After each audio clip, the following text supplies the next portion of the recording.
రాజుల 2వ గ్రంథం 4వ అధ్యాయం మొదటి నుంచి ఒక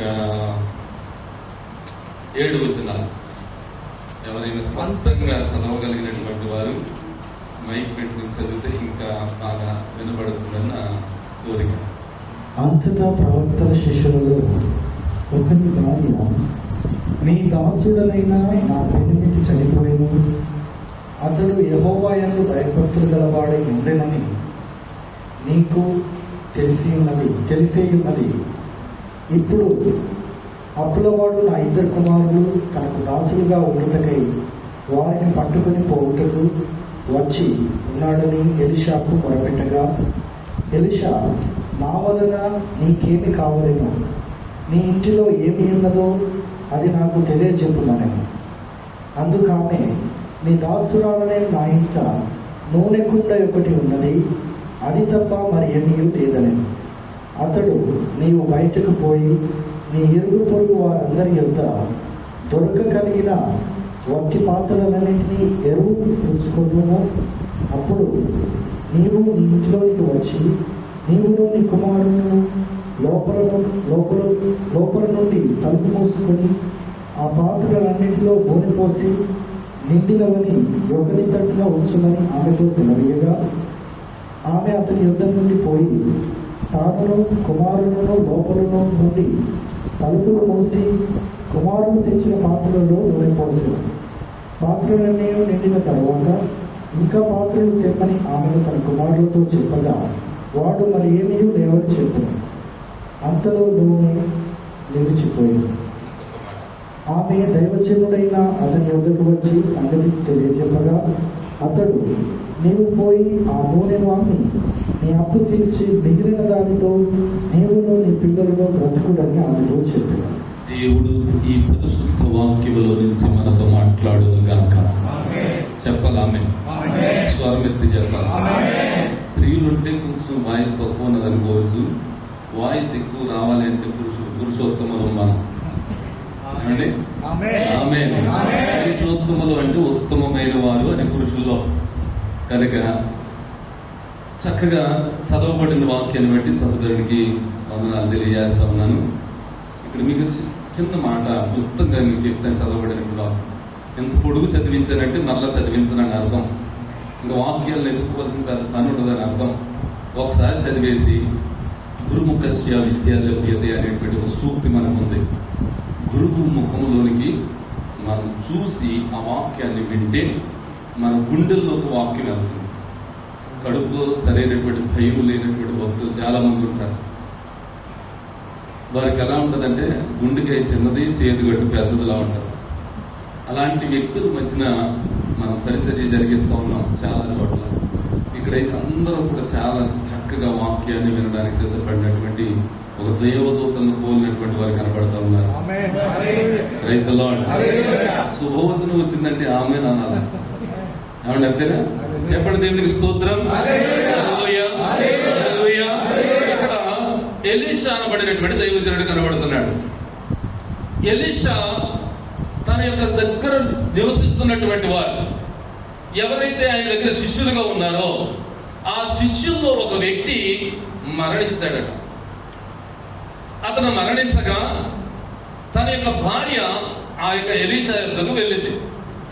ఎలీషా యొద్దకు వెళ్ళినప్పుడు, అయ్యా, ఒక మనవిని నేను చేసుకుంటా ఉన్నాను, ఆ మనవిని మీరు ఆలకించి నాకు సరైనటువంటి ఒక మార్గము తెలియజేయండి, ఒక సజెషన్ నాకు కావాలి, నాకు ఒక సమస్య అనేటువంటిది వచ్చింది, ఆ సమస్యకు పరిష్కారం కావాలి, ఈ పరిష్కారం నీవు తప్ప ఇంకెవరు చేయలేరు అని నాకు తెలుసు, కనుక నీ యొద్దకు పరిగెత్తుకొని వచ్చానని ఆ స్త్రీ చెప్పింది.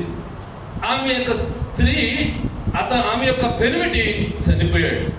ఇతను ఎవరు అంటే ప్రవక్తలలో ఆయన దగ్గర ఉన్నటువంటి ఒక శిష్యుడు, ప్రవక్తల శిష్యుల్లో ఒకడు. ఈ ప్రవక్తలు అనబడినటువంటి వారికి ఎవరు కనబడుతున్నారంటే ఎలీషా అనబడినటువంటి ఈ దైవ సేవకుడు మనకు కనబడుతున్నాడు. ఎలీషా అంటే అర్థం ఏమిటి? దేవుడే రక్షణ. చెప్పండి అందరూ. ఎలీషా అనబడినటువంటి నామకరణంలో ఉన్నటువంటి అర్థం ఏమిటంటే ఆయన ఆయనే రక్షణగా పెట్టుకున్నటువంటి వ్యక్తి, ఆయన తప్ప రక్షకుడు ఎవరు లేదని చెప్పగలిగినటువంటి వ్యక్తి, ఆయన ద్వారా మాత్రమే తప్ప వేరొకరి ద్వారా వేరొక మార్గం పరిష్కారం లేదని చెప్పదగినటువంటి వ్యక్తి ఈ ఎలీషా అనబడినటువంటి దైవజనుడు. ఈ దైవజనుడి దగ్గరికి ఆ స్త్రీ వచ్చినప్పుడు, అయ్యా నా పెనిమిటి చనిపోయాడు, ఇదిగో చనిపోతే చనిపోయాడు కానీ అప్పు చేసి చనిపోయాడు. ఈ అప్పు చేసినటువంటి ఆ బాకీ ఎవరైతే ఆ అప్పు ఇచ్చాడో, ఆ బాకీ ఎవరి దగ్గర మేమైతే ఉన్నామో అది ఎందుకు చేశాడో మాకు తెలియదు, కానీ ఆ బాకీ ఉన్నటువంటి వ్యక్తి వచ్చి, ఆ డబ్బులు ఇచ్చినటువంటి వ్యక్తి వచ్చి నా కుమారులిద్దరిని తీసుకుని వెళ్ళిపోతున్నాడు. కనుక దయచేసి నాకు ఒక పరిష్కారం తెలియజేయమని ఆమె కోరింది. ఇందులో చదవబడిన వాక్యంలో ఒక పార్ట్ ఇది. రెండవ పార్ట్ ఏమంటాడంటే దైవజనుడు, అమ్మా నీ ఇంటిలో ఏముంది అని అడిగినప్పుడు, నా ఇంటిలో ఒక కుండ మాత్రం ఉంది, నూనె కుండ, అది తప్ప వేరేదేది లేదని చెప్పింది.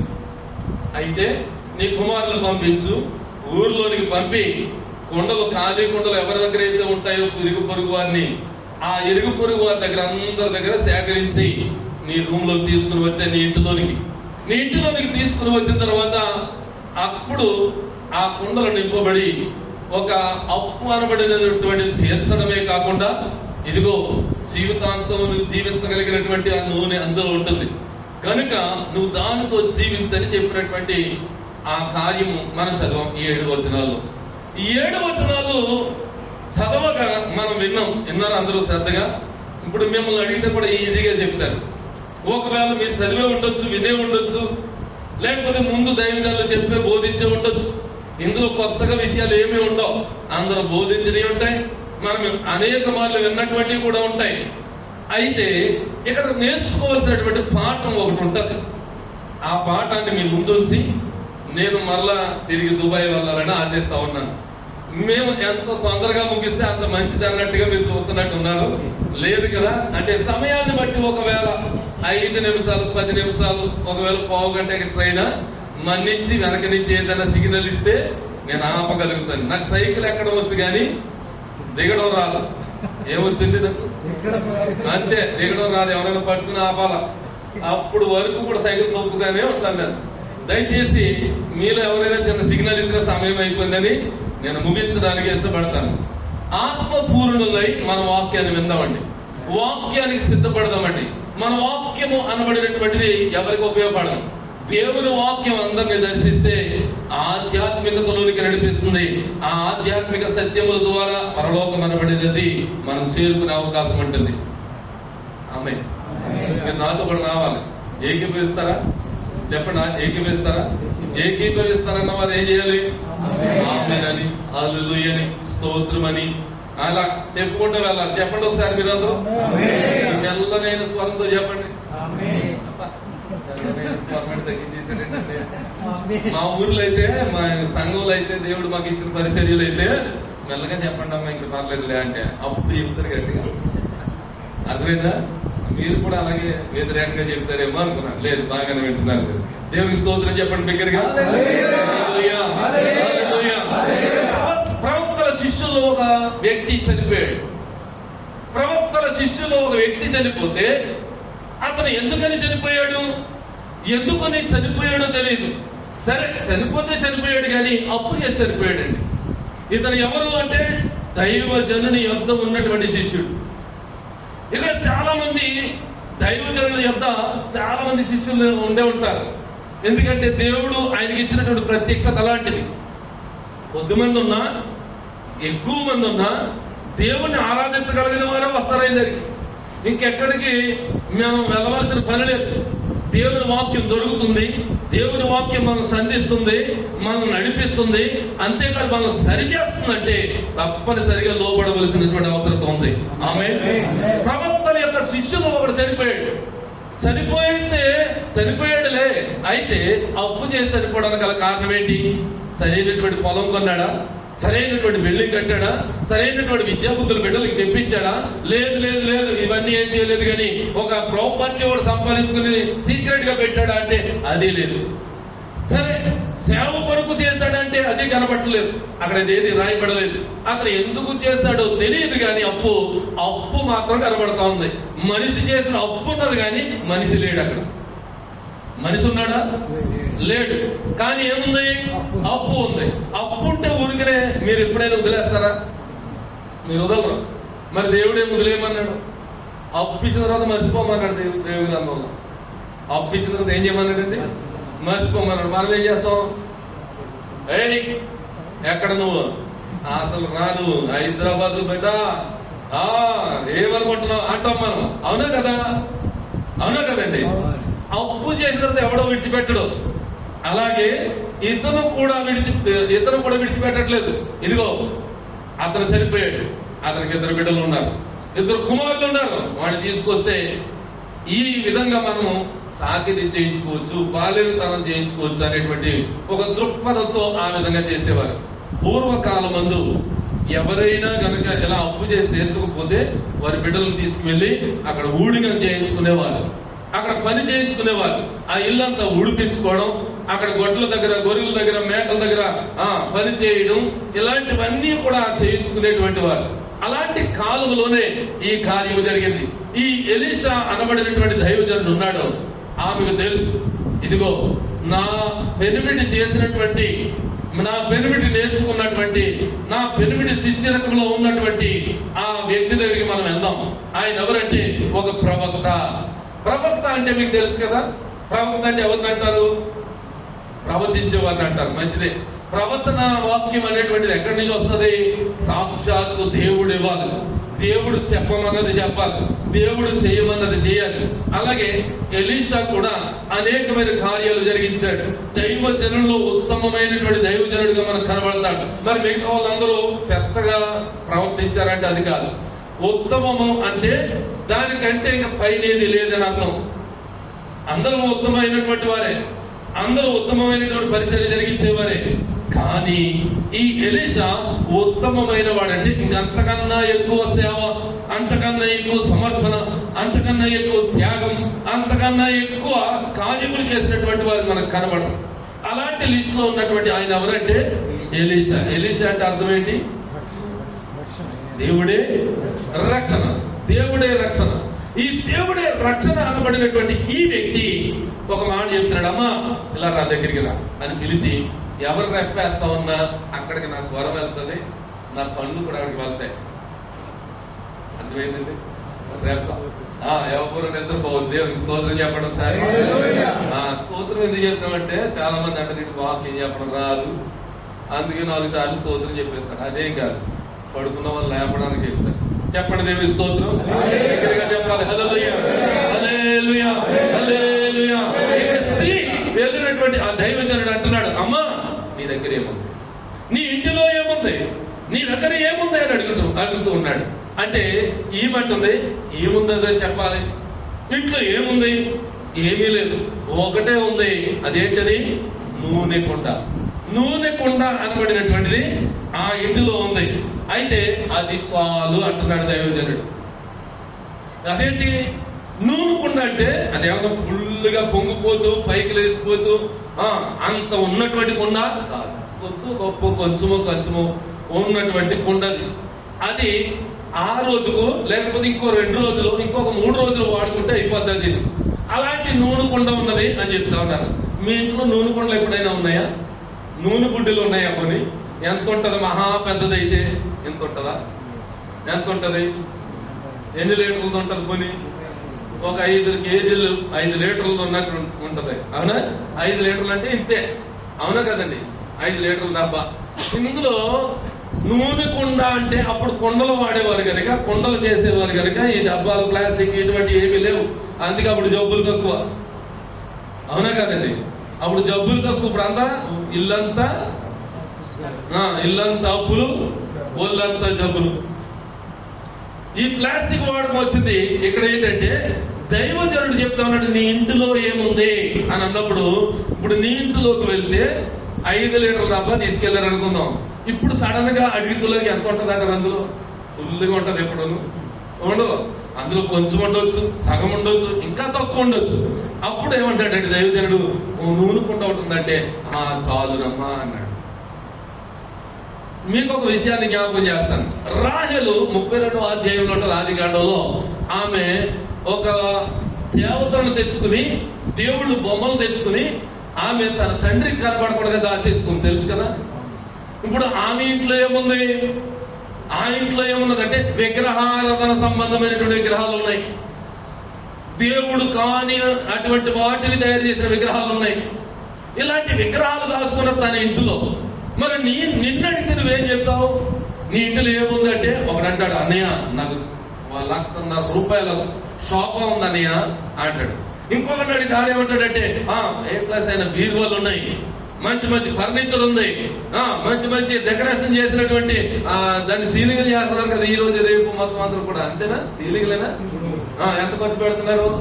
రమరమి ఒక రూమ్ కి వచ్చి 3 లక్షల 3 లక్షలే 3 లక్షలు ఖర్చు పెట్టే వాళ్ళు ఉన్నారు. ఎందుకు ఇది? ఇంతకు ముందే మా యొక్క మందిరాల్లో వాక్యం చెప్తున్నాడు, చెప్పాను. అబ్రహాము, ఇస్సాకు, యాకోబు దేవుళ్ళు, ఆయన యొక్క దేవుడు, వారి యొక్క దేవుడైనటువంటి దేవుడు మనకున్నాడు. వారంట ఎబ్రీ పత్రిక 11వ అధ్యాయంలో తీయక్కర్లేదు, మీ జ్ఞాపకం చేయడానికి మాత్రమే చెప్తున్నాను. వారి విశ్వాసమును బట్టి ఈ లోకము శాశ్వతం కాదని, ఇది శాశ్వతమైనటువంటి స్థలము కాదని, అసలైన స్థలం ఒకటి ఉందని గుడారాల్లో నివసించారంట. ఎక్కడ నివసించారు? గుడారం అంటే ఏంటది? గుడారం అంటే ఏంటది? టెంపరీగా వేసుకునేటువంటిది. ఒక క్లాత్ కట్టి, ఇంతకు ముందు మీకు తెలుసో తెలీదో ఆర్మీ క్యాంపుల వాళ్ళు కట్టుకుంటారు, అంతేకాకుండా ONGC క్యాంపుల వాళ్ళు కట్టుకుంటారు. అలాంటి వారు కట్టుకునే గుడారాలు అక్కడ వేసుకుంటారు, మళ్ళీ రేపు తీసి ఇంకొక చోట వేసుకుంటారు. దాన్ని గుడారం అంటారు. ఈ గుడారాల్లో నివసించారంట వాళ్ళు. ఎందుకని? ఇది శాశ్వతము కాదు, అసలైన శాశ్వతమైనటువంటి ఒక దేశము, ఒక ప్రదేశము, ఒక స్థలము మనకు ఉందని వారు ఆకాంక్షించారంట. దాని కొరకే ఎదురు చూశారంట. ఎబ్రీ పత్రిక 11వ అధ్యాయాన్ని బట్టి చూస్తే మనకు ఆ మాటలు కనబడతాయి. అంటే మనం ఏం చేస్తున్నాము? ఇల్లుని డెకరేషన్ చేస్తున్నాం. ఎన్ని లక్షలు ఎట్టి కట్టేసిన తర్వాత నేను మాట చెప్తున్నాను, ఆల్రెడీ కట్టేసి ఫినిష్ అయిపోయింది. ఫినిష్ అయిపోయిన తర్వాత ఎంత అండి? 3 లక్షలు అంటాడు తమ్ముడు. చాలా సంతోషం. 3 లక్షలు ఎంత కష్టపడితే వచ్చింది నీకు? ఆ సీలింగ్ పెట్టడమే ఆదం. మీకు అసలు మనకు అసలు బుర్ర ఉందంటారా? మీకనంలే, మనకి అసలు బుర్ర తలకాయ ఉందంట మనకి. 3 లక్షల మీరు నిలవేయాలంటే ఎన్ని సంవత్సరాలు పడుతుంది? అన్ని సంవత్సరాలు ఇక్కడ కష్టించి పనిచేసి ఇంటికి వెళ్తున్నాం మనం. ఎందుకని తెలుసా? ఇది శాశ్వతం అనుకుంటున్నాం, ఇదే నిశ్చయం అనుకుంటున్నాం. అబ్బా నా ఇల్లు చూస్తే ఇంకెవరు ఇల్లు చూడక్కర్లేదు, ఇక్కడ చూసిన వాడు ఇక్కడే సినిమా తీయాలి అనేటువంటి ఆకాంక్షలు కూడా చేసే వాళ్ళు చాలా మంది ఉన్నారు. షూటింగ్ ఎక్కడ తీయాలట? అక్కడే ఫోటోలు తీస్తే అందంగా కనబడాలి. మామూలుగా ఉంటే సరిపోదా? సరిపోదు. నాలాంటి సేవకులు ఏం చేస్తున్నారంటే పెద్ద పెద్ద గోపురాలు ఎట్టి మందిరాలు కడుతున్నారు. అవునా కదా? ఎన్ని కోట్లు అవుతుందట? కోట్లు. మనం వేసుకునే కోట్లు కాదు, ఖర్చు పెట్టే కోట్లు. కోట్లు రూపాయలు ఎట్టి, కోన్లు ఎట్టి కడుతున్నారు అక్కడ. అంత అవసరమా? మందిరం ఉంటే 10 మంది ఉండి, లేకపోతే 100 మంది ఉండి, ఒక 1000 మంది కూర్చునే స్థలం ఉంటే సరిపోదా? దానికి మళ్ళీ అంగులు, రంగులు, పొంగులు ఇవన్నీ పోస్తా ఉన్నారు. ఇదంత అవసరం లేదని చెప్పడానికి మాట చెప్తున్నారు. హల్లెలూయా, హల్లెలూయా. మనకి ఇది శాశ్వతము కాదు, శాశ్వతమైనటువంటి నిత్యమైనటువంటి ఒక స్థలం మనకుంది. ఆ స్థలం కొరకు మనం చూడాలి. అలాంటి గురి కలిగినటువంటి వ్యక్తి ఎవరంటే ఎలీషా. ఎలీషా దేవుడే రక్షణగా ఎన్నుకున్నటువంటి వాడు, దేవుడే రక్షణగా చూసుకున్నటువంటి వాడు. ఈ వ్యక్తి ఏమని చెప్తాడంటే నూనె కుండ సరిపోతాను అంటున్నాడు. మరి నీ ఇంట్లో ఉందంటే నువ్వేం చెప్తావు? ఇప్పుడు చెప్పినట్టుగా అన్నీ ఉంటాయని చెప్తావు. కానీ అసలైన నూనె కొండ నీకుందా? నూనెనిచ్చే నూనె కొండ నీకుందా అని ప్రశ్న వేస్తే ఉందంటామా? లేదు. ఇప్పుడు ఇతను ఈ స్త్రీ పెనిమిటి అప్పు చేసి చనిపోయాడు కదా. మనం కూడా ఎప్పుడైనా అప్పు చేసి చనిపోతే ఎవరి దగ్గరికి వస్తారు? ఇప్పుడు నేను అన్నానండి, అయ్యి బాబు దుబాయ్లో ఎంత పరిచర్య చేస్తున్నాను, ఎంత పెద్ద చేస్తున్నాను, అప్పు చేసి చచ్చిపోయాను అనుకున్నాను. ఎవరి దగ్గరికి వెళ్తారు? నా భార్య దగ్గరికి వెళ్తారు. అవునే కదా? అమ్మా నీకు 2 కుమారులు ఉన్నారు కదా, తీసుకురా. నిజంగానే 2 కుమారులు, 2 తీసుకురా, నేను మామూలుగా పని చేయించుకుని ఆ ధనాన్ని తీర్చుకుంటానని చెప్తారు. అవునా కదా? మీకైనా అదే, ఎవరికైనా ఒకటే రూలు. కనుక ఈ వ్యక్తి ఎందుకని చనిపోయాడు? జబ్బు పడి చనిపోయాడా? ఏదైనా ఆస్తి సంపాదించి అప్పు చేసి చనిపోయాడా? మందుల కోసం ఖర్చు పెట్టేశాడా? లేకపోతే దేని కొరకైనా ఖర్చు పెట్టేశాడంటే ఏది కనబడలేదు అక్కడ. అప్పు చేసి మాత్రం చనిపోయాడు. చనిపోయినటువంటి వాడు బాగానే ఉన్నాడు, కానీ ఇప్పుడు ఎవరి మీదకి వచ్చింది? ఇప్పుడు ఎవరి పీక మీదకి వచ్చిందంటే కుమారుడు యొక్క పీక మీదకి వచ్చింది. అందుకే ఇప్పుడు తల్లి బాధ ఏంటో తెలుసా?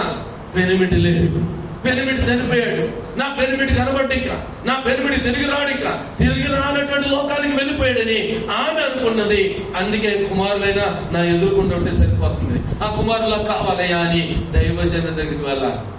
ఇప్పుడు మనం ఎప్పుడైనా కష్టం వచ్చినప్పుడు, బాధ కలిగినప్పుడు దైవజన దగ్గరికి వెళ్తామా? నిజం చెప్ప. గ్రామంలో కష్టం వచ్చిందండి, మీ గ్రామంలో కష్టం వచ్చింది. కష్టం వచ్చినప్పుడు ఎవరి దగ్గరికి వెళ్తాం? పాస్టర్ గారి దగ్గరికి వెళ్తారా? చెప్పండి. ఎవరు బాగా చెప్పాడు, చెప్పాలి. ఎవరి దగ్గరికి? సర్పంచ్ దగ్గరికి వెళ్తాం, లేకపోతే ఎమ్మెల్యే దగ్గరికి వెళ్తాం, ఇంకా పెద్ద సమస్య అయితే ఎంపీ దగ్గరికి వెళ్తాం, ఇంకా పెద్ద అయితే కలెక్టర్, లేకపోతే ఇంకా దాటి వెళ్ళిపోతాం. మనం దైవజనుడు గుర్తురాడు. దైవజనుడు ఎప్పుడు గుర్తు వస్తాడంటే అప్పులు భారం అయిపోయినప్పుడు. అయ్యా పలానా దానికి అప్పులు అయిపోయానయ్యా, నాకు ఉద్యోగం పోయిందయ్యా అన్నప్పుడు గుర్తు వస్తాడు. ఎందుకని? బాగా ఉన్నప్పుడు ఏమో దైవజనుడు గుర్తు రాలేదు. ఎమ్మెల్యే ఎంపీయా నేను ఖర్చు పెట్టలేనంటే ఎంత అడిగితే అంత ఇస్తాను అన్నట్టుగా వాళ్ళు గుర్తెచ్చుకున్నాం. మరి ఇప్పుడైతే దైవజనుడు. కానీ ఈమె కూడా అలాంటి కష్టములో, నష్టములో, బాధలో, విచారములో దైవజనుడి దగ్గరికి వెళ్ళింది. ఇప్పుడు నీకు వచ్చినటువంటి కష్టాన్ని బట్టి ఎవరు తీర్చగలుగుతారు ఇది? ఇప్పుడు నీకు అమాంతంగా ఉద్యోగం పోయింది అనుకుందాం, అమాంతంగా ఆరోగ్యం చెడిపోయింది అనుకుందాం, అమాంతంగా ఏదైనా యోగోలే కష్టాలు వచ్చి ఉన్న ఆస్తి అంతా నష్టపోయి, ఫ్యాక్టరీలన్నీ కాలిపోయి, గొర్రెల మందలు, మేకల మందలు అన్ని చచ్చిపోయి, లేకపోతే ఇంకా వారి కుమార్తెలు కూడా చచ్చిపోయారు కదా. అలాంటి కష్టం వచ్చినప్పుడు ఎవరి దగ్గరికి వెళ్ళాడైనా? ఎవరి దగ్గరికి వెళ్ళాడు?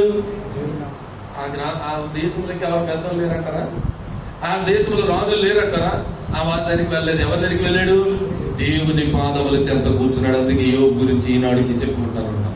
దేవునికి మహిమ కలుగును గాక. కష్టం వచ్చినప్పుడు, కన్నీరు వచ్చినప్పుడు దైవజనుడి దగ్గరికి వెళ్ళడం కామనే. మరి నీకు సంతోషం వచ్చినప్పుడు వెళ్ళొద్దా? నీకు ఆనందం కలిగినప్పుడు వెళ్ళొద్దా?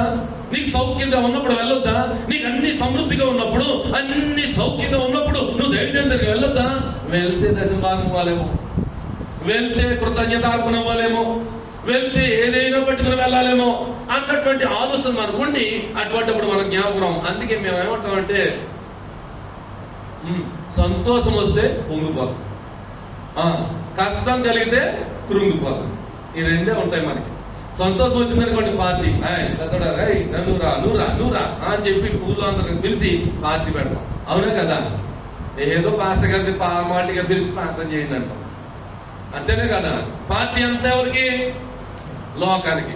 లోకానికి ఎంతకు వచ్చేస్తున్నావు? 1,00,000, 2,00,000, 3,00,000 నీ ఎస్టిమేషన్ బట్టి నువ్వు వేసుకుంటావు. నువ్వు దైవజనుడికి అవసరమైతే అన్ని రాల్చి 1,000 రూపాయలు ఎడపోసేది.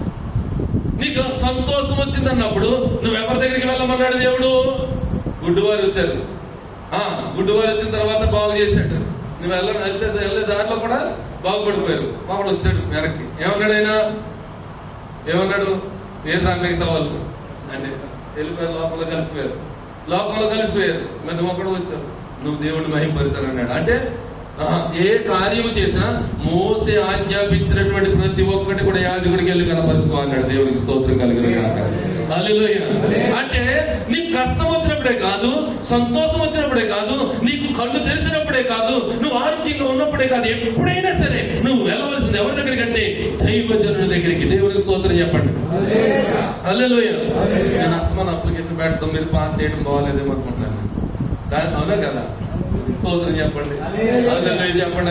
అప్లికేషన్ పెడితే మీరు సంతకం పెట్టి పాస్ చేయడం బాగుందా? బాగోలేదు కదా? నాకే నచ్చలేదు. చెప్పండి ఒకసారి దేవుని స్తోత్రం దగ్గరగా. ఇక్కడ ఆ స్త్రీని అంటున్నది, ఈయన దైవజనుడు, ఇదిగో నీ ఇంటిలో ఏముంది? నీ ఇంటిలో ఉన్నటువంటిది ఏంటంటే నీళ్ళ కుండ ఉంది, నూనె కుండ ఉంది.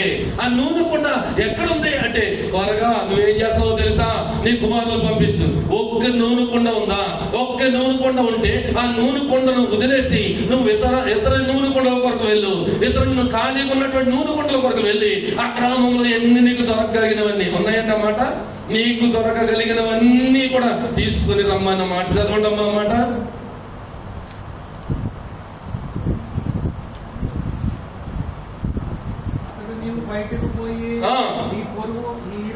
నీ ఇరుగు పొరుగు వారి దగ్గరికి పోయి నీకు దొరకగలిగిన, చాలండి, నీకు దొరకగలిగిన ఒట్టి పాత్రలు. ఒట్టి పాత్ర అంటే ఆనాడు ఏంటివి? ఇంట్లో ఉండేవేంటి? కుండలే కదా, ఇంట్లో పాత్రలు. ఆ పాత్రలు దొరకగలిగినవన్నీ నువ్వు 100 తెచ్చుకుంటావో, 10 తెచ్చుకుంటావో, 1000 తెచ్చుకుంటావో, 1,00,000 తెచ్చుకుంటావో, తెచ్చుకో. తెచ్చుకున్నవన్నీ కూడా ఎక్కడ పెట్టాలంట? ఇంటిలో పెట్టాలి. ఇంటిలో పెడితే అప్పుడు ఏం చేయాలన్నాడు? ఆ మాట చదువునైనా. ఇంటిలో పెట్టిన తర్వాత అప్పుడు నీవు నీటిలోనికి వచ్చి నీ కుమారులను లోపల నుండి తలుపు మూసి ఆ పాత్రలోని నూనె పోసి. ఎక్కడ నూనె ఉంది? ఎక్కడ ఉంది నూనె? ఆమె దగ్గర ఉన్నటువంటి కొండలో ఉంది. ఎంత ఉంది? ఇప్పుడు ఊర్లో ఒక 100 కొండలు దొరికినాయి అనుకుందాం, ఒక 100 పాత్రలు దొరికినాయండి. 100 పాత్రలు తీసుకుని వస్తే ఆ డ్రమ్మెలకి సరే, ఇది ఒక పాత్ర ఆమె ఇంట్లో ఉంది. ఇందులో ఎక్కడికి ఉందా, ఎక్కడికి ఉందా, ఎక్కడికి ఉందా, ఎక్కడికి ఉందా మనకు తెలియదు. ఈ పాత్రలో ఉంది మొత్తం మీద. ఇప్పుడు 100 పాత్రలు తెచ్చారు అనుకుందాం. ఊర్లో అంటే చాలా ఉంటాయి, ఇంకా 100కు మించి ఉండొచ్చు. కానీ ఈ 100 పాత్రలు పెట్టారు రూమ్ లో. ఈ 100 పాత్రలో ఇప్పుడు ఏమంటాడైనా? ఈ కొండ తీసుకుని నూనె పోయమంటాడు. తెలివైన వాళ్ళు ఎవరైనా ఒక లాజిక్ అడుగుతారు, ఏమయ్యా నీకు అసలు తలకాయ ఉందా? ఇందులో ఎంత ఉందో ఇంకో కొండలు వేసిన అంతే ఉంటుంది కదా, అవునా కదా? ఇందులో తీసి ఇంకో దాంట్లో వేసిన అంతే ఉంటుంది కదా. మాకు పని పాట లేదండి, కొండలో కట్టమన్నాం అంటారా? ఇప్పుడు నయమాను అన్నటువంటి అతను కుష్ఠరోగం వచ్చింది. కుష్ఠరోగం వచ్చిన తర్వాత, అరే బాబు నువ్వు వెళ్ళి అర్థంలో ములిగేసి వెళ్ళు అని అంటాడు. ఈయనంటాడు, దైవజనుడు వస్తాడు, నూనె రాస్తాడు, నన్ను ఆడేస్తాడు, నా చేతిని ఆడేస్తాడు, అతను తన చేతిని ఆడేస్తాడు, నన్ను బాగు చేస్తాడు అనుకున్నాడంట. అనుకున్నాడా లేదా? ఈయన అంటున్నాడు, ఆ మాత్రం నాకు తెలియదేంటి? వార్ధన్ నదిలో ములిగితే మాత్రం నాకు తెలీదా? తెలుసు. అయినా సరే ఇతను వచ్చి ఏదో చేస్తాడు, స్వస్థత చేస్తాడు, పెద్ద పేరు, పెద్ద గొప్ప, పెద్ద అది, పెద్ద దైవజనుడు, పెద్ద స్వార్థికుడు, అమ్మో దేవుడు ప్రవక్త అని వచ్చాను అని నిట్టూర్పులు విడిచాడు అక్కడ. అప్పుడు పక్కన ఉన్నవాడు అన్నాడు, నీ సొమ్మే పోయినా దూకమన్నాడు. అందులో దూకా ఏసు రక్తమే చేయమన్నాడు. అవునా కదా? ఎవరు చెప్పారు ఇప్పుడు సువార్త? పక్కన ఉన్నవాడు. మనకు అప్పుడప్పుడు పక్కన ఉన్నవాడు చెప్తే వెలుగుతుంది. మీకు అర్థమైందండి? పక్కన ఉన్నవాడు చెప్తే అప్పుడు వెలుగుతూ ఉంటది అన్నమాట. ఇప్పుడు ఇతనేమంటాడు, అందులో ఎంత ఉన్నదో వేరొక కొండలో వేసినప్పుడు అంతే ఉంటది కదా. మరైతే నాకు పని పాట లేదని ఇవన్నీ తీసుకురమ్మన్నావా అని అడిగే పరిస్థితి అక్కడ. కానీ దైవజనుడు అన్నాడు, నువ్వు కొండలో నూనె తీసి అందులో పోయి పోసిన కొలది అందులోంచి నూనె పొరులు పడుతూ అన్ని కొండలు నింపబడతాయి అని చెప్తున్నాడు. దేవుని స్తోత్రం చెప్పాలి. ఇప్పుడు విశ్వాసం ఉంటే అది చేయగలమా? విశ్వాసం లేకుండా చేయగలమా? ఇది ప్రశ్న ఇక్కడ. విశ్వాసం ఉండి చేయగలగాలి, విశ్వాసం లేకుండా అందులో కూడా అంతే ఉందని చనుక్కుంటే వేసేవారు కదా నిండుతా. అంటే ఇప్పుడు నీకు కావాల్సింది ఏంటి తెలుసా? నీకు కనబడుతున్నది కొంచెమే, నీకు ఆకర్షణగా ఉన్నది కొంచెమే, నీకు దర్శనమిస్తున్నది కొంచెమే, కానీ అది మహాభివృద్ధి కలుగుతుంది ఎప్పుడు విశ్వాసం అనబడినటువంటి ఉన్నప్పుడు. ఈ నూనె కొండ నింపబడుతుంది, ఈ నూనె కొండలన్నీ నింపబడతాయి, ఈ నూనె కొండలన్నీ కూడా పొంగి పొందుతాయని విశ్వాసం అనబడినటువంటి ఉంటే అది ఖచ్చితంగా జరిగి తీరుతుంది. దేవుడు మాట ఎప్పుడు వేసేయ విశ్వాసంతో ప్రార్థన చేస్తే ఈ కొండలేసి సముద్రంలో పడిపోతుందని చెప్పాడు. నిజంగా ఒక 40 దినాలు ఉపవాసం చేసిన దైవ సేవకుడు కూడా ఉన్నారు కదా. అలాంటి దైవ సేవకుడు కూడా కొండ దగ్గర నిలబడి, మీ ఊర్లో కొండలు ఉంటాయి నాకు తెలుసు, ఆ కొండ దగ్గరికి వెళ్ళి 40 రోజులు ఉపవాసం చేసి ప్రభు ఈ కొండలు పడాలి, ప్రభు ఈ కొండలు పడాలంటే పడుతుందా సముద్రంలో? మీ ఏరియాలో సముద్రం లేదు నాకు తెలుసు. సముద్రం ఉందా మీకు? సముద్రం లేదు. అయినా సరే విశ్వాసంతో చేయమన్నాడు కదా. విశ్వాసం ఉంటే పడదాదా? చెప్పాలి త్వరగా. పడుతుందా? పడుతుందా బాబు? పడుతుందా? ఎంతమందిని ఎందుకు అడుగుతున్నాడు? పడుతుందా? అందరూ పడుతుందని చెప్తున్నారు. ఇక్కడ చాలా జాగ్రత్తగా నేను కూడా 40 రోజులు కాదు 50 రోజులు కలిగి సచ్చే సాగుదానికి వచ్చిన అంత ప్రార్థన చేసి వెళ్ళిపోతాను. విశ్వాసం ఉందా అంటే ఉంది. ఆయన చెప్పింది కొండ వరకు కాదు, కొండల అడ్డొస్తున్నటువంటి అనారోగ్యం, కొండల అడ్డొస్తున్నటువంటి ఆటంకాలు, కొండల అడ్డొస్తున్నటువంటి అనారోగ్య సమస్యలు, వీటన్నిటి దగ్గరికి వెళ్ళి ఏ కొండ వెళ్ళు పడే సముద్రంలో ఏ రక్తం చేయమని చెప్తే అప్పుడు పడదు. కొండ వెళ్ళి పడదు. కొండ ఉపమాన రీతిగా చెప్పాడు. అక్కడ కొండ వెళ్ళి ఎక్కడ పడిన దాఖలాలు కూడా లేవండి. నీకు ఏదైతే అవాంతరాలు కలిగిస్తున్నాయో, ఏవైతే నష్టాలు కలిగిస్తున్నాయో, ఏవైతే నిన్ను ఎదగకుండా చేస్తుందో, నీ అభివృద్ధికి ఏదైతే ఆటంకం కలిగిస్తుందో అవన్నీ కూడా ఏం చేస్తుందంటే ఆటంకము. దాన్ని ఏమనాలి ఇప్పుడు? యేసుక్రీస్తు నామములో పో అనాలి. అప్పుడు ఏమవుతున్నది? మనం ఏం చేస్తాం? కొండ దగ్గరికి వెళ్ళి ప్రభువా ఈ కొండ తప్పించు, ప్రభువా ఈ కొండ నడిపించు, ఈ కొండ వెళ్ళిపోయి సముద్రం నడిపోవాలని మనం ప్రార్థన చేయాలి. మనకు అధికారం ఇచ్చాడా ఆజ్ఞాపించమని? ఆయన అడుగుమన్నాడా? కొండను తప్పించమని మీరు సరిగ్గా అర్థం చేసుకోవాలి. కొండను వెళ్ళి సముద్రంలో పడు అని ఆజ్ఞాపించమని మనకు చెప్పాడా? నాకు నన్ను వేడుకుంటారా కొండ గురించి అన్నాడా?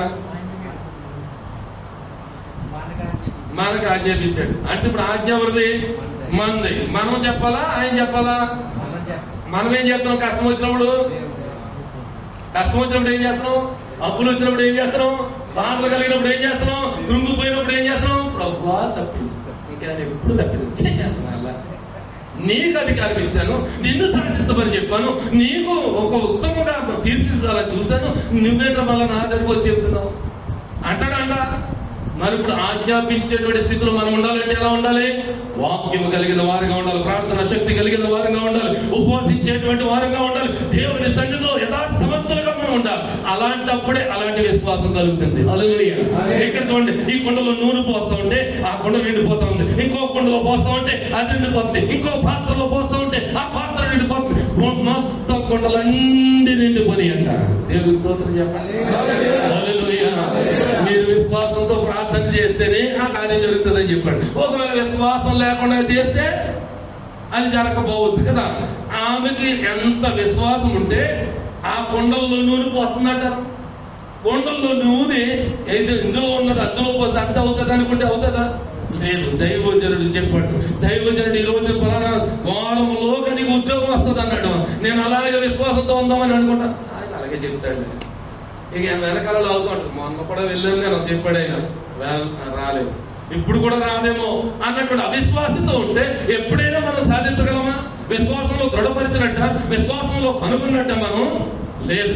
విశ్వాసంలో తప్పిపోయినట్టు, విశ్వాసంలో దిగజారిపోయినట్టు, విశ్వాసం నుంచి మనం ఎడబాసినట్టు. అందుకే దేవుడు ఏం చెప్తున్నాడు తెలుసా? విశ్వాసంతో నువ్వు ఆజ్ఞాపించు. అంతే. దేవుడు ఆజ్ఞాపించాడు. ఆజ్ఞాపించింది ఈమె తీసుకుంది. అంతే. ఒక్కొక్క పాత్రలో పోస్తూ ఉంటాడుగా కొండలన్నీ కూడా నిండిపోయాయి. కొండలన్నీ నిండిపోయినాయి. కొండలన్నీ నిండిపోతే అప్పుడు మరలా దైవజనుడి దగ్గరికి వెళ్ళేది. మనం వెళ్తామా? మన అప్పులు తీరిపోయినాయండి, మన బాధలన్నీ తొలగిపోయినాయండి, మన విచారాలన్నీ కొట్టుకుపోయినాయండి. అప్పుడు మరలా వెళ్ళి అయ్యా మీరు చెప్పినట్టు జరిగింది అంటామా? మీరు సగం అటు సగం ఇటు అంటే దెబ్బలాడిపోతాయి. చెప్పాలి ఎటు ఏమనాలి? చెప్పాలి వెళ్ళం. ఇంకా అనగా చెప్పి అక్కడ వెళ్ళమని నిజంగా వెళ్ళేటువంటి పరిస్థితి తక్కువ ఉంటుందండి. కానీ ఇవేం చేస్తుంది తెలుసా? మరలా వెళ్ళి దైవజనుడా అన్ని నిండిపోయి అంటే మరి ఇంక లేవా అంటే ఇంక లేవయ్యా, ఖాళీ ఉండాలి, ఖాళీ పాత్రలు లేవని చెప్పి, ఖాళీ పాత్రలు లేవని చెప్పిన తర్వాత ఆయన అన్నాడు దానితో అప్పులన్నీ తీర్చుకో. అప్పుడంతా ఆ ధార ఆగిపోయిందంట, ఆ నూనె నిలిచిపోయిందంటండి, ఆ నూనె ప్రవాహం అంతా కూడా నిలిచిపోయిందంట. దీంట్లో మనం నేర్చుకోవాల్సిన సత్యం ఏంటంటే, నీవు కూడా ఒక ఖాళీ కుండగా ఉంటే ఆ ఖాళీ కుండ ఏ మాత్రము వేరొక ఖాళీ కుండ నింపలేదు. ఇప్పుడు ఇందులో కొద్ది గొప్ప నూనె ఉంటేవి కదా నూనె కుండ అన్నాం. ఈ నూనె ఆ నూనె కుండలో పోయాలంటే కొద్దిగా ఉండాలి కదా. ఈ ఖాళీ కుండగా మనం ఉంటే ఎదురు కుండను నింపగలమా? ఈ కుండ, ఈ పాత్ర మనం అనుకుందాం.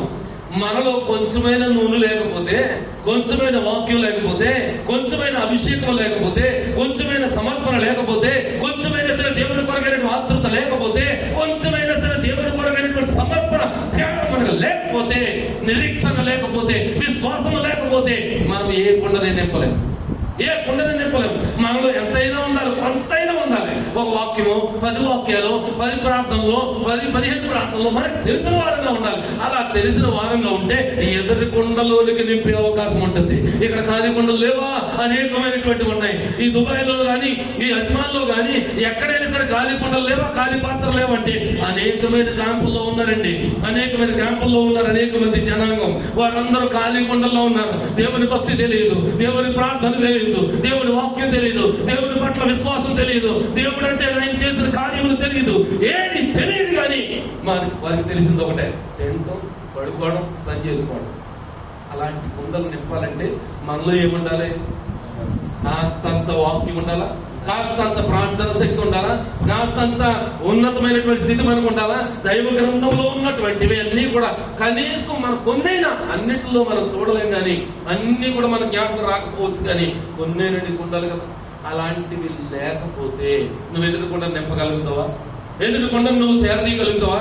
నువ్వు చేయవలసింది ఏంటో తెలుసా?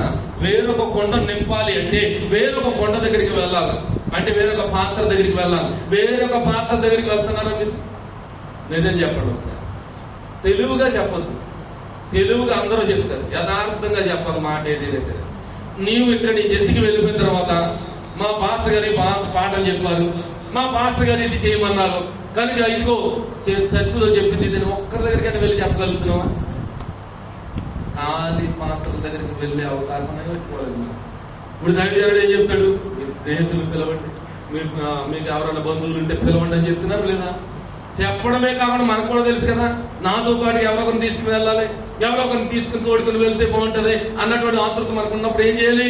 వేరొక పాత్రలోకి వెళ్ళాలి. ముందు ఏమన్నాడు తెలుసా? అక్కడ ఉన్నటువంటి గ్రామంలోనికి వెళ్ళమన్నాడు.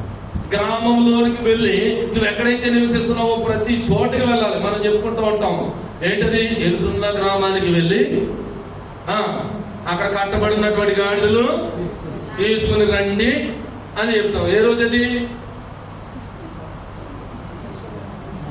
ఎక్కడ ఉన్నారు మీరు? ఉన్నారు ఇక్కడ? చెప్పండి ఒకసారి. నేను స్తోత్రం గుడ్ ఫ్రైడేకి చెప్తామండి, మాట్లాడు వారని చెప్తాం. కట్టబడి ఉన్న గాడిద, కట్టబడి ఉన్న గాడిద ఎప్పుడు చెప్తాం మనం? మాట్లాడు వారు. సరే, ఇప్పుడు కట్టబడి ఉన్న గాడిద, మీ ఇంటి దగ్గర ఒక బండి ఉందండి. ఏం పేరు మీ పేరు? సతీష్ గారు. సతీష్ గారి ఇంటి దగ్గర మంచి పల్సరో లేకపోతే ఇప్పుడు సిబి జెంట, బీబీ జెంట ఏ వస్తున్నాయి కదా, బుల్లెట్ ఏదో ఉందనుకుందాం. ఆయన ఇంటికాడ తాళం వేసుకుని పెట్టుకున్నాడు, చైన్ వేసి మరీ వేసాడు తాళం. నేను వెళ్తున్నాను, దైవజనుడు ఆజ్ఞాపించాడు, నేను వెళ్ళాను, నేను కుప్పేస్తున్నాను. ఏం చేస్తాడంట? మీరు చెప్పండి ఒకసారి. ఏం చేస్తాడంటారు? ఏమంటే అడుగుతా, ఎవడాడు చెయ్యేసావేంటి అంటాడంట. అన్నప్పుడు వచ్చేసాడు అని భయపడతామా? లేదు లేదు, పాస్టర్ గారు కావాలి. ఎవడరా పాస్టర్ అసలు? నేను డబ్బు పెట్టుకున్నాను, ఇది నాది ఇది అని అంటాడంట. మీరు అలా వదిలేస్తారా? మరి వాడు వదిలేశాడు. ఎందుకని వదిలేశాడు చెప్పండి? ఈ మాట చెప్పడానికి నేను ఈ మాట చెప్తాను. ఎందుకని వదిలేశాడు? కాదు కాదు కాదు, కట్టబడి ఉన్నది గాడిదే, గాడిద పిల్లనే. కానీ ఈ సొత్తు వాడిది కాదు, అది ఎవరిదంటే యేసయ్య సొత్తు. అది ఆ కట్టబడినటువంటి గాడిద ఎవరంటే నీవు నేను. కట్టబడినటువంటి ఆత్మ ఎవరిది? యేసు ప్రభుది. యేసు ప్రభు దొంగిలించుకుని దురాత్మ సమూహంతో తీసుకుని వెళ్ళిపోయాడు. ఎందుకు? ఒకడికి మందు, ఒకడికి విందు, ఒకడికి బొందు, ఇంకొకటికి ఆకర్షణ, ఇంకొకటి అందం చూపించి తీసుకుని వెళ్ళి కట్టుకున్నాడు. అక్కడ అందులో పడి ఉన్నారు. అలాంటి వ్యక్తి ఎవరాత్మది? యేసయ్య ఆత్మ, యేసయ్య వ్యక్తి, యేసయ్య గాడిది, యేసయ్య మోయవలసిన గాడిద. ఆడిటి కట్టుకున్నప్పుడు అంటాడు, ఏంటని అడిగి ఉంటాడు కదా, యేసు ప్రభు కావాలి అంటే ఆడికి అర్థమైపోయింది, ఇది నాది కాదు ఆయనదే, బాబు పట్టుకుని వెళ్ళిపోతాడు. దేవునికి స్తోత్రం చెప్పండి. హల్లెలూయా. ఇప్పుడు కట్టబడినటువంటి గాడిద ఎలా అయితే విప్పుకుని వస్తున్నామో, ఖాళీగా ఉన్నటువంటి కుండలను కూడా మనం వెతకాలిగా. నూనె నింపబడాలంటే, నూనె పొర్లి పారాలంటే, నూనెతో నింపబడాలంటే, దేవుని సంఘం నింపబడాలంటే, దేవుని యొక్క వాత్సల్యాన్ని బట్టి ప్రేమ చూపించాలి. ఏం చేయాలి? ఇప్పుడు ఆ పాత్రలన్నీ ఏరుకుని రావాలి. అది ఇష్టం మనకి. అది ఎక్కడ చేస్తాం, పాస్టర్ గారు ఏదో కష్టపడతారులేండి, సోల్మనయ్య గారును మా దానియలయ్య గారు చాలా కష్టపడతారని మేము ఎందుకండి అని అంటారేమో మీరు. అబ్బే, ఎవరికి చెప్పాడు ఇది దైవజనుడు? దైవజనుడు ఎవరికి చెప్పారు? అప్పుల్లో ఉన్న వారికి, ఆటంకాలతో ఉన్న వారికి, అభ్యంతరాలతో ఉన్న వారికి, కష్టంలో ఉన్నటువంటి వారికి, కన్నీరుతో నింపబడిపోయిన వారికి ఆయన చెప్తున్నాడు, వెళ్ళి ఖాళీ కొండకుండా తీసుకురా వెళ్ళు అన్నప్పుడు వెళ్ళారా లేదా? మరి ఇప్పుడు మీరు కూడా ఏదైనా కష్టంలో ఉంటే, బాధల్లో ఉంటే, ఇబ్బందుల్లో ఉంటే ఏం చేయాలి? ఇప్పుడు దైవజనుడి దగ్గరికి వెళ్ళాలి. దైవజనుడు ఏం చెప్తున్నాడు? ఇప్పుడు వెళ్ళు. అక్కడ చేయాలంటే చేయలేడా? ఎక్కడ ఓం భీం ఫట్ అంటాను నేను, నువ్వు వచ్చేద్దాను అనొచ్చుగా, ఆయన అనలేడా? ఏమంటే మేము ఇలా క్యాంపులు ఎలా అంటాము, ఏ రక్తం చేయమంటాం, క్యాంపులో అందరూ కదిలి వచ్చేద్దారని మీరు చెప్పలేము. అభిప్రాయ అది కాదు, అది నీ ద్వారా చేయించాలి. నిన్ను పనిముట్టుగా వాడుకోవాలి, నిన్ను ఒక పాత్రగా వాడుకోవాలి, నిన్ను ఒక ఉపకరణంగా మార్చాలి. ఆయన యొక్క సన్నిధిలో నిన్ను బలమైనటువంటి సేవకుడిగా చేయాలని ఆయన ఏం చేస్తున్నాడు తెలుసా? సువార్త సేవ నీకు అప్పగిస్తా ఉన్నాడు. అప్పగించినటువంటి దాన్ని ఏం చేయాలి? ఇప్పుడు ఎక్కడెక్కడ ఖాళీ పాత్రలు ఉన్నాయో, ఒరే బాబు రండి, ఒరే బాబు రండి, నూనె ఉందిరా, నూనె నింపబడుతుందిరా, నూనె నింపబడుతుంది, నూనెతో నింపబడతావు నువ్వు, నీ కుటుంబం నింపబడుతుంది, నీ యొక్క కుటుంబ సభ్యులందరూ నింపబడతారు, నీ సమాజం అంతా కూడా నింపబడుతుంది. రెండే అని బ్రతిమాలు తీసుకురావాలి. రాలిపోయి కొండపోయి అంటేస్తారట గ్రామంలోకి వెళ్ళి. మీరే వెళ్ళారండి, పాత్రలు తీసుకురమ్మన్నాడు కదా దైవజనుడు. దైవజనుడు తీసుకురమ్మన్నటువంటి పాత్రలు తీసుకురమ్మన్నాడు చెప్పి, ఓయ్ సుబ్బయ్య, లేకపోతే వెంకయ్య, దానియలు, ఏ డేవిడ్, ఓ కొండయ్యి అంటే ఎక్కడా ఏమంటాడు? ఏమనాలా? అయ్యా మాకు కొంచెం అవసరమైంది, కొండ కావాలి, ఆ పాత్ర కావాలి, ఒకసారి అప్పు మరలా నీకు తిరిగిస్తాను అంటేనే కదా ఇస్తాడు. రా అంటే వస్తాడా? నువ్వు రా అని చెప్పకూడదు, 10 సార్లు అడగొచ్చు. నేను కూడా మా విశ్వాసాలు చాలా మంది చెప్తాడు, రోజు అడుగుతూనే ఉన్నానండి, రావట్లేదని, అందుకే మానేసింది. నువ్వు మానకూడదు. దేవుడు నీకు ఇచ్చింది ఏంటంటే మానకుండా మాటి మాటికి అడిగినటువంటి విధవరాలు ఏం పొందుకున్నదంట? దేవుని శక్తిని పొందుకున్నదా లేదా? తగు తీర్చబడిందా లేదా? దేవుని యొక్క సన్నిధిలో తగు తీర్చబడిందా లేదా? తనకు తన ప్రతిపాదికిని తీర్చబడ్డది. అలాగే మనము కూడా రోజు అడగాలి, అడుగుతా ఉండాలి. అడుగుతూ ఉంటే ఆ కుండలన్నీ, ఆ పాత్రలన్నీ కూడా దేవుని సంఘం అనబడినటువంటి గదిలోకి వస్తాయి. దేవునికి స్తోత్రం కలుగును గాక. హల్లెలూయా, హల్లెలూయా. ప్రియమైనటువంటి దేవుని బిడ్డలారా, ఇక్కడ మనం చదువుకున్నటువంటి వాక్య భాగంలో ఖాళీగా ఉన్నటువంటి పాత్రలను తీసుకురావాలా. ఖాళీగా ఉన్నటువంటి పాత్రలే, నింపబడిపోయిన పాత్రల దగ్గర మనం వెళ్ళక్కలేదు. ఏదో ఒక సంఘానికి వెళ్తున్నారు, వెళ్ళవండి, వారిని ఏం డిస్టర్బ్ చేయక్కర్లేదు. వారిలో కొంత గొప్ప నూనె ఉంటది, అలాంటి నూనె కలిగిన వారిని అవసరం లేదు. మనం ఎలాగైతే మనం దేవుని సన్నిధికి చేర్చాలో అలాంటి వ్యక్తులను మాత్రం మనం తీసుకురావాలి. అలాంటి కొండలు నింపబడాలి. ఇంతకీ నింపబడినటువంటిది ఏంటి అంటే నూనె. చెప్పండి అందరూ, ఏంటిది? నూనె. ఈ నూనె అంటే దేవుని యొక్క అభిషేకం. ఈ అభిషేకం అనబడినది ఆమె ఇంటిలో ఉన్నది. దైవజనుడి దగ్గర అభిషేకం పొందుకున్నాడా లేదా? ఈ పొందుకున్నటువంటి అభిషేకం ఏదైనా వస్తువు ఉందా అంటే ఏది వస్తువు లేదా వాళ్ళ ఇంట్లో. ఏదైనా ఒక మోటార్ సైకిల్ ఉందా? లేదు. ఏదైనా ఒక మంచి బీరువా ఉందా? లేదు. లేకపోతే ఏదైనా ఇంకా పనిముట్టు ఏదైనా ఉందంటే లేదు. ఒక వైట్ లైసెన్స్ సోఫా ఉందంటే లేదు. ఏది లేదండి. ఒక ఖాళీ కుండ, కొంచెం కొద్దిగా నింపబడినటువంటి నూనెతో ఉన్నదండి. అది నూనె పాత్ర నింపబడి ఉన్నటువంటిది. ఆ నూనె పాత్ర అనబడినటువంటిది ఆ దైవ సేవకుడు వదిలిపెట్టినటువంటి నూనె. అది దైవ సేవకుడి దగ్గర ఉన్నటువంటి శిష్యుడు విడిచిపెట్టబడినటువంటి అభిషేకం అది. ఈ అభిషేకంతో ఏం చేశాడంటే ఇప్పుడు గ్రామంలో ఉన్నటువంటి ఆ పాత్రలన్నీ చేర్చబడినటువంటి ఆ పాత్రలన్నీ అభిషేకంతో నింపబడ్డాయి. దేవునికి స్తోత్రం చెప్పండి. హల్లెలూయా, హల్లెలూయా, హల్లెలూయా. ఒక మాట చూడండి, అపోస్తలుల కార్యాలు 5వ అధ్యాయం 2వ వచనం. త్వరగా సమయం అయిపోయింది, ముగిస్తాను. దాని వెలలో కొంత దాచుకుని కొంత తెచ్చి అపోస్తలుల పాదం దగ్గర పెట్టింది. ఎవరైనా? అననీయ, సప్పీరా ఏం చేశారండి? కొంత దాచిపెట్టుకుని కొంత తెచ్చారండి. గెహాజీ అన్నటువంటి వ్యక్తి తెలుసు మీకు. ఆయన ఏం చేశాడండి?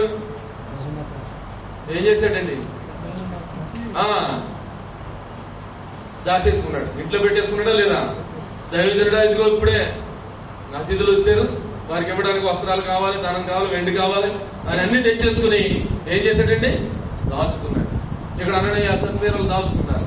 ఆయన అడుగుతూ ఉన్నాడు, అసలు నీ ఇంటిలో ఉన్నది ఏమి? నీ ఇంటిలో ఏముంది? అసలు ఏ రహస్యం ఉంది? రాహేల్ ఇంట్లో ఏం దాచుకుంది? విగ్రహాలు దాచుకుంది. రాహేల్ ఇంట్లో విగ్రహాలు దాచుకుంది. దాచుకున్న దాన్ని బట్టి దేవుడు గద్దించినట్టే ఆమెను. రెండవ ప్రసవం అవుతుండగానే చనిపోయింది. అర్థమైంది? ఆమెలో ఉన్నటువంటి విగ్రహారాధన ఆ కోరికలు పోలేదు, విగ్రహ సంబంధమైనటువంటి కోరికలు పోలేదు. తండ్రి దగ్గర నుంచి దొంగిలించి తీసుకుని వచ్చేసింది. అలాగే లోతు భార్య కూడా ఆ సుధమ గుమర్ర పట్టణాల మీద వ్యామోహం పోలేదు. అందుకే ఆమె వెనక్కి తిరిగి చూసింది. ఎప్పుడైతే వెనక్కి తిరిగి చూసింది ఏమైందండి? స్తంభం అయిపోయింది. ఈ రోజున నీ ఇంటిలో ఏం దాచుకున్నావు? నీ ఇంటిలో ఏం పెట్టుకున్నావు? అందరూ లేచి నిలబెడతామంట. నీ ఇంటిలో ఏముందో, నువ్వు ఏమి దాచుకున్నావో ఎవరికి పక్క వారికి చెప్పాల్సిన అవసరం లేదు. దైవజనుడైనటువంటి వారికి చెప్పాలి. దైవజనుడు ఎలాంటప్పుడు అడగాలో తెలుసా? నా వల్ల అయితే అవుతుంది లేదా లేదమ్మా అన్నటువంటి మాట పలికేవాడిగా ఉండకూడదు. ప్రతిదీ కూడా దేవుని మీద ఆనుకుంటే, క్రీస్తు మీద ఆనుకుంటే, క్రీస్తు రక్తము చేత కడగబడితే, క్రీస్తులో మనము పాలి భాగస్థులమైతే తప్పనిసరిగా అది జరిగేదైతేనే చెప్పాలి. జరగనిది ఏది కూడా చెప్పకూడదని ఇర్మియా గ్రంథం, యెహెజ్కేలు గ్రంథములో దేవుని వాక్కును బట్టి తెలియజేస్తా ఉంది. దైవజనుడు ఇవ్వలేనటువంటి వాడిగా ఉంటే, అమ్మా నీ ఇంట్లో ఏముంది, నువ్వు ఊర్లో పాత్రలన్నీ తీసుకునిరా అని అనేవాడు కాదు. ఆయన చేయగలిగిన వాడైతేనే నిన్ను అడగాలి, నీ ఇంటిలో ఏముంది. అందరు కళ్ళు మూసుకోనండి, అందరు కళ్ళు మూసుకోనండి. ప్రభు వైపు యొక్క ధ్యానం పెట్టండి. 1 నిమిషం 2 నిమిషాల్లో ఈ మాటలు ముగించడానికి ఇష్టపడతాం. అయ్యా నీ ఇంటిలో ఏముంది? పరిశుద్ధాత్మ దేవుడు నిన్ను అడుగుతున్నటువంటి ప్రశ్న. నీ ఇంటిలో ఏం దాచుకున్నావు? నువ్వు చెప్పకూడని దాచుకున్నావా? తెలియకూడదని అనుకున్నావు ఏమైనా దాచుకున్నావా? ఎవరికి చూపించకూడదు, ఇది నాకు మాత్రమే కనబడాలన్నటువంటివి నువ్వు దాచుకున్నావా? ఏది దాచుకున్నావో, నీ ఇంట్లో ఏముందో, ఏ కార్యము చేయడానికి నువ్వు సిద్ధపడ్డావో ఇవన్నీ కూడా తెలియజేయవలసింది ఎవరికంటే నిన్ను ఆత్మీయంగా ఆధ్యాత్మికంగా పోషిస్తున్నటువంటి దైవజనుడికి. నీ కొరకు ఆర్నిసలో ప్రార్థన చేస్తూ, నీ కొరకు ఆర్నిసలో కష్టపడుతూ, కన్నీరు విడుస్తూ, దేవుని సన్నిధిలో ప్రాధేయపడుతూ, పూట పడుతూ, ఉపవాసిస్తూ అడుగుతున్నటువంటి దైవజనుడికి చెప్పాలి. మనం ఏం చేస్తామంటే మనలో ఉన్నవన్నీ మానేస్తామంటే చెప్పడం. మన కుటుంబంలో ఉన్నటువంటి కొరతలు, ఇబ్బందులు ఏదైనా ఉంటే అది మాత్రమే చెప్తాం, కానీ ఉన్నది ఏది చెప్పం. ఉన్నది ఏది చెప్పకుండా ఉంటే దైవజనుడు నీ ఎలా ఆకాంక్ష కలిగి ఉంటాడు? పరిశుద్ధాత్మ దేవుడు నీలో ఎలా కార్యము చేయగలుగుతాడు? అందుకే ఆత్మ విమర్శ కలిగి ఈ రోజు పరిశుద్ధాత్మ దేవుడు నిన్ను ఆజ్ఞాపిస్తున్న మాట ఏంటో తెలుసా? ఇదిగో నీ ఇంటిలో ఏముంది? నీ ఇంటిలో ఏముంది? రహస్యం ఏదైనా ఉందా? చేయకూడని కార్యాలు ఏమైనా ఉన్నాయా? తప్పించుకోవాల్సినటువంటి చోటుని తప్పించుకోకుండా నువ్వు పరిగెత్తుకుని అక్కడికే వెళ్తున్నావా? నీ చేతులు ఎక్కడ తాకూడదు, ఏంటని వాక్యానుసారంగా ఉండాలో అలాగా వాక్యాన్ని బట్టి నువ్వు ప్రవర్తిస్తున్నావా? నీ చేతులు అక్కడికి వెళ్తున్నాయా? ఎక్కడికి వెళ్తుంది? ప్రియ సహోదరుడా, దేవుని సన్నిధిలో నిన్ను అడుగుతున్నటువంటి ప్రశ్న, నువ్వేం చెప్పగలవు? అయ్యా నేను కొంతైనా అభిషేకం కలిగి ఉన్నానయ్యా, కొంతైనా వాక్య శక్తి కలిగి ఉన్నానయ్యా, దేవుని శక్తి నన్ను ఆవరించిందయ్యా, దేవుని యొక్క ఆత్మ నన్ను ఆవరించిందయ్యా, ఈ ఆత్మతోనే అనేక ఆత్మలు నింపడానికి నేను సంసిద్ధమయ్యానయ్యా, నేను ఆచరణ అనేటువంటిది కాకుండా అనుసరణలోకి వస్తున్నానయ్యా అని చెప్పగలిగే శక్తి నీకుందా? ప్రశ్న అడుగుతూ. ఒకవేళ మనలో కొంచెమైన నూనె లేకపోతే, కొంచెమైన దేవుడు ఇచ్చినటువంటి అభిషేకం లేకపోతే, ఆ అభిషేకం ద్వారా మనం ఎవరిని దర్శించలేము కదా. వాక్యం అనేటువంటి లేకపోతే నువ్వు క్రీస్తుని గురించి ఏం చెప్పగలుగుతావు? అయ్యా ఆయన మన కొరకు ఈ లోకానికి వచ్చాడు, ఈ లోకంలో కష్టపడ్డాడు, శ్రమను అనుభవించాడు, నీ కొరకు నా కొరకు మరణించాడు, ఇదిగో ఆయన 3వ దినాన్ని చెప్పిన ప్రకారంగానే ఆయన తిరిగి లేచాడయ్యా అని మనం చెప్పాలి అంటే ఆ వాక్యం అనేది తెలిసి ఉండాలి కదా. ప్రియ సహోదరుడు, ప్రభుత్వటువంటి మాటను బట్టి చెప్పగలిగిన సమాధానం ఏదైనా ఉందో మన దగ్గర? ఒకవేళ లేకపోతే ఈ రోజు నిన్ను దర్శిస్తున్న దేవుడిని అడగలవా? అయ్యా నీ అభిషేకం నాకు కావాలి, నీ ఆత్మలో 2 పాళ్ళు కావాలని అడిగినటువంటి ఎలీషాను మనం జ్ఞాపకం చేసుకుంటున్నాం. ఇదిగో నీ యొక్క ఆత్మతో నింపబడాలి, నీ ఆత్మతో నింపబడాలి, నీ అభిషేకంతో నింపబడాలి, నీ సన్నిధిని అనుభవించాలి. ఇదిగో వైరాగ్యం కలిగిన వారిగా ఉండాలి, ఒక ఆత్మ విమర్శ కలిగిన వారిగా ఉండాలి, విశ్వాసంలో భక్తుడిగా ఉండాలి. విశ్వాస సహితమైనటువంటి ప్రార్థన రోగిని స్వస్థపడుతుందని చెప్పాడు కదా, అలాంటి విశ్వాసముని కనుగొనాలయ్యా అన్నటువంటి విశ్వాసం నేను ఆ విశ్వాసంతో అడుగుతున్నాను. దయచేసి నాకు అనుగ్రహించయ్యాను. ఈ రోజు నువ్వు అడగలిగితే దేవుడి నీకు తప్పకుండా నూనె అనబడినటువంటి అభిషేకం, దాచబడినటువంటి అభిషేకం, మరుగై ఉన్నటువంటి మన్నా, మరుగై ఉన్నటువంటి అభిషేకం ఈ రోజున నీకు దేవుడు కలిగిస్తాడు. ఈ రోజున నీకు దేవుడు అనుగ్రహిస్తాడు. నీ కుండ నింపబడుతుంది. నీ కుండ కాదు, నీకున్నటువంటి పరిసర ప్రాంతాల్లో ఉన్నటువంటి ప్రతి పాత్ర యేసయ్య అభిషేకముతో నింపబడునుగాక, నింపబడునుగాక. ఇది ప్రవాహం వలె, నూనె ప్రవాహం వలె కుమ్మరించబడునుగాక. ప్రవాహం వలె ప్రతి పాత్ర కూడా, ఖాళీ పాత్ర ప్రతి ఒక్కటి నింపబడునుగాక. ఈ అభిషేకమును పోగొట్టుకోవద్దు అయ్యా. అప్పుడు అడుగుతాడు దైవజనుడు, ఒరే ఈ చర్చ్ ఎక్కడ కట్టావురా, ఈ యొక్క మోటార్ సైకిల్ ఎక్కడ కొన్నావురా అంటే